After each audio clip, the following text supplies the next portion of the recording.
When Priya walked into the corporate office for her first day, she felt a mix of excitement and nervousness. She had moved to the United States only a year ago from India, leaving behind her family, friends, and everything familiar to chase a dream she'd nurtured since she was a little girl. Priya's accent was thick, and her English carried the lilting rhythm of her native Hindi. She knew her language skills weren't perfect, but she was confident in her qualifications and hard work. After all, she had worked tirelessly to earn her MBA from one of the most prestigious universities in her home country. Her new role as an analyst was an opportunity to prove herself, and she promised herself she'd give it her all. Priya's first meeting with the CEO, Mr. Collins, came sooner than she had prepared for. It was only her second week at the company, and she was still trying to find her footing in this fast-paced, high-pressure environment.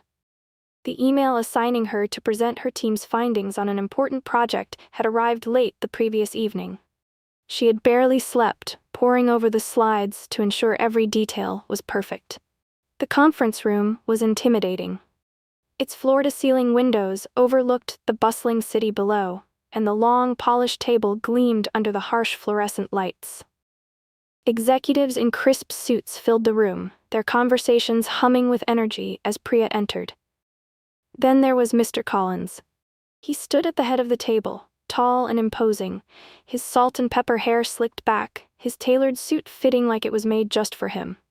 He exuded authority, and his presence seemed to silence the room. His sharp blue eyes glanced over at Priya briefly, and then he returned to his phone, scrolling without acknowledgement. Priya's palms felt damp as she set up her laptop. She took a deep breath, reminding herself of all she had achieved to get here. I belong here, she thought. When her turn came, she began with a polite greeting and dived into the data. She spoke slowly and clearly, her accent adding a unique rhythm to her words. But as she clicked to the second slide, she noticed something unsettling. Mr. Collins was smirking. At first, she told herself it was nothing. Maybe he always looks like that, she thought, trying to stay focused. But as she continued, the smirk grew into a visible chuckle. Then, just as she stumbled over the word statistics, he interrupted. Can someone translate that for me? His voice sliced through the room like a knife. A few people chuckled nervously, their laughter more out of discomfort than amusement. Priya froze for a moment, her heart sinking. The heat of embarrassment crawled up her neck and into her cheeks. She glanced around, hoping for support, but most avoided her gaze, staring down at their notepads or laptops. Her throat tightened, but she forced herself to continue. I am not here to impress him with my accent. I am here to show the value of my work. She squared her shoulders and finished her presentation, her voice steady despite the lump forming in her throat. When the meeting ended, she packed up her things quickly, avoiding eye contact with anyone as she left the room. Her face still burned, and her ears were ringing with Mr. Collins's words. Alone at her desk, Priya stared at her computer screen, replaying the scene in her mind. The humiliation was overwhelming. She had worked so hard to get to this point, only to be reduced to a punchline in her very first encounter with the CEO. But as the hours passed, the sting of his words began to give way to something else. A spark of determination.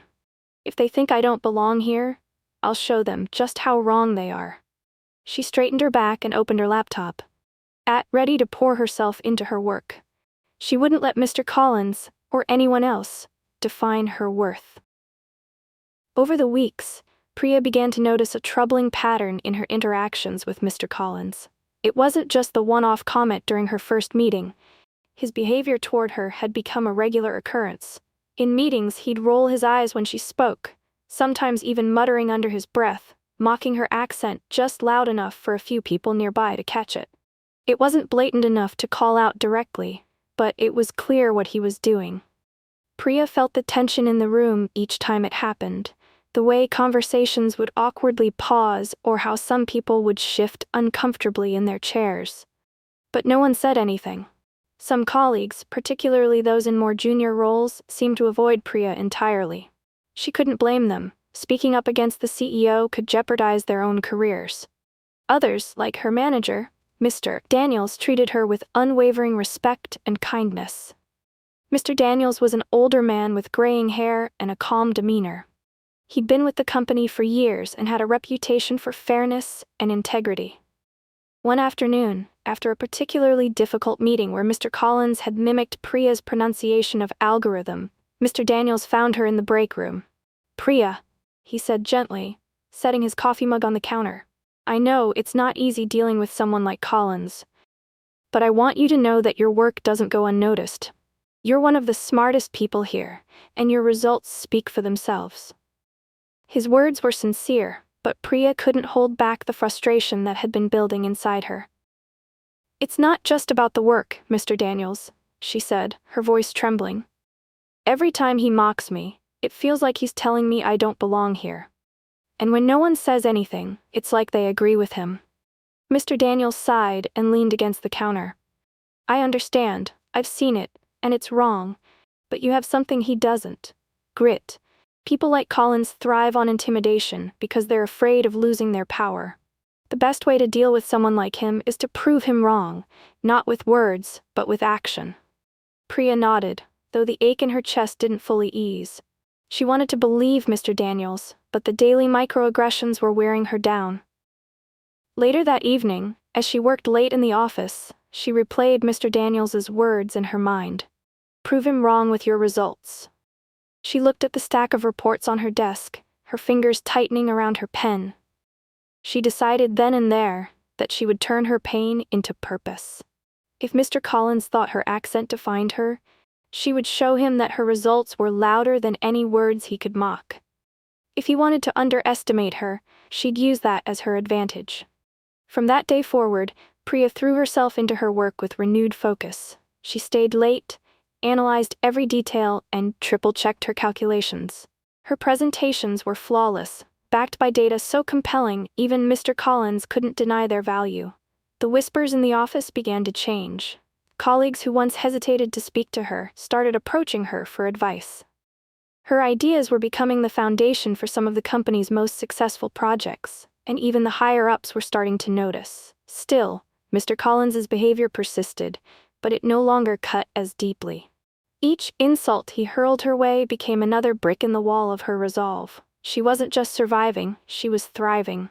And deep down, Priya knew the day would come when Mr. Collins would regret underestimating her.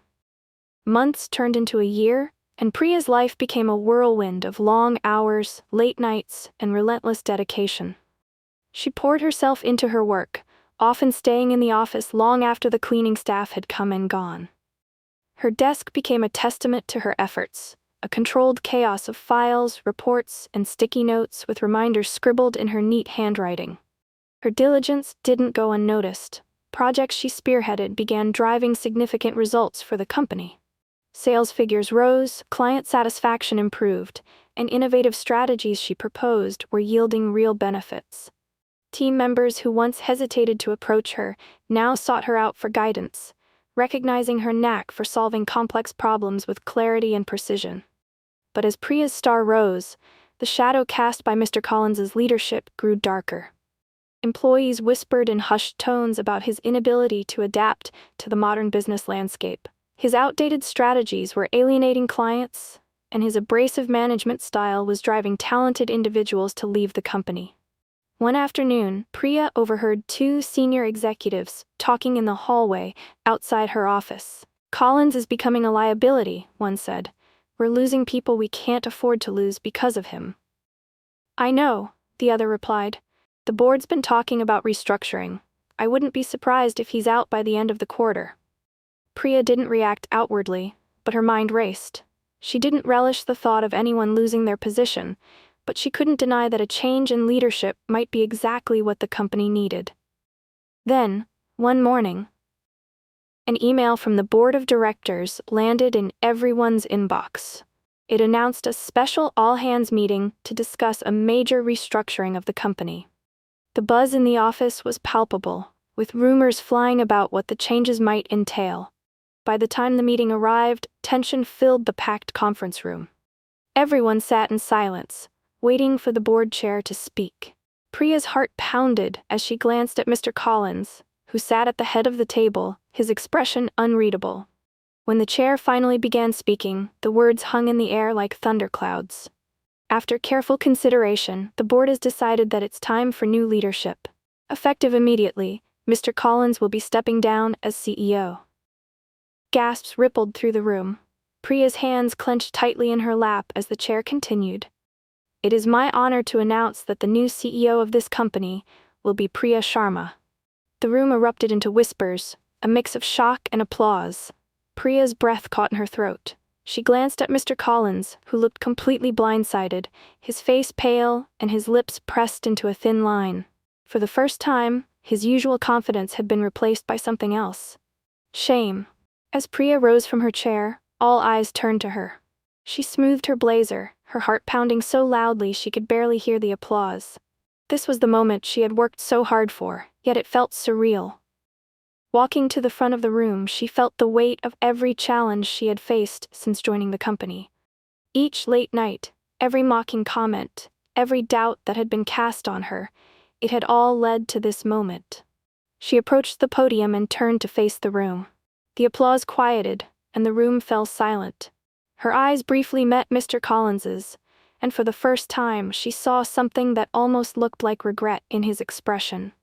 She didn't hold his gaze long. She had more important things to focus on. Priya gripped the sides of the podium, taking a steadying breath before she began. "This company gave me an opportunity to grow and contribute," she said, her voice steady despite the swirl of emotions inside her. "I've faced challenges, but those challenges made me stronger. My journey proves that determination and hard work can overcome any obstacle." She scanned the room, meeting the eyes of her colleagues. Those who had supported her, those who had doubted her, and even those who had remained silent in the face of her struggles. "I stand here today not just because of my own efforts, but because of the belief others placed in me along the way. To those who have supported me, I am deeply grateful. And to those who underestimated me, I hope my journey serves as a reminder that success comes from resilience, not privilege." The room erupted into applause, louder this time. Priya stepped back, letting the sound wash over her. This wasn't just a victory for her, it was a victory for anyone who had ever been underestimated. After the meeting, Priya remained behind as her colleagues filed out, congratulating her as they passed. She was basking in the glow of their kind words when she noticed Mr. Collins lingering near the door. For a moment she thought he might leave without saying anything, but then he turned and walked toward her. His usual confident stride was slower, almost hesitant. "Priya," he began, his voice unusually soft. "I owe you an apology." She looked at him, her expression unreadable. "I underestimated you," he continued, his eyes meeting hers. "Not just your abilities, but your strength, your intelligence, your leadership. And I was wrong." Priya took a moment before responding. "Thank you, Mr. Collins," she said, her tone even. "Everyone makes mistakes. What matters is that we learn from them." He nodded, a hint of a smile on his lips, and walked away. In the weeks that followed, Priya's leadership transformed the company.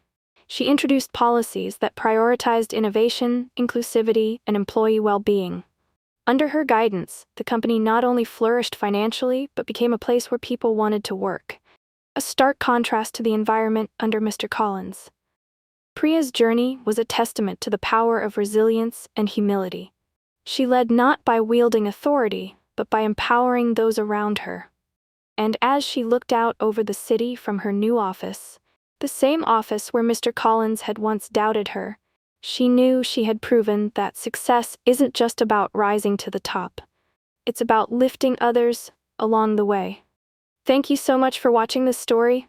Your support means the world to us. If you enjoyed this video and want to see more inspiring, thought-provoking content, here's how you can help. Like this video if it touched your heart or made you think. Comment below to share your thoughts. We'd love to hear what part of the story resonated with you the most. Share this video with friends and family who could use a little motivation or inspiration today. And don't forget to subscribe to our channel for more amazing stories that will keep you entertained and uplifted. Your likes, comments, and shares help us grow and create even better content.